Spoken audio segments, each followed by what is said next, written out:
হজরত আবু মুসা আশআরি রাদিয়াল্লাহু তাআলা আনহু হতে বর্ণিত, নবী করিম সাল্লাল্লাহু আলাইহি ওয়াসাল্লাম বলেছেন, এই কোরআনের প্রতি যত্ন নাও, অর্থাৎ নিয়মিত পড়তে থাকো ও তার চর্চা রাখো।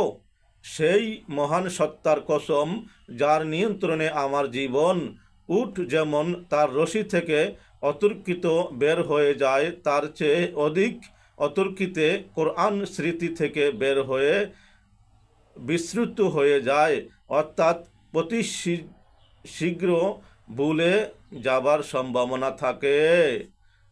বুখারী শরীফ হাদিস নং 5033, মুসলিম শরীফ হাদিস নং 791। সম্মানিত দিনী ভাই বোনেরা, আসুন আমরা যারা কোরআন তেলাওয়াত করতে পারি, নিয়মিত কোরআন তেলাওয়াত করি, দুনিয়া আখিরাতে কামিয়াব হই।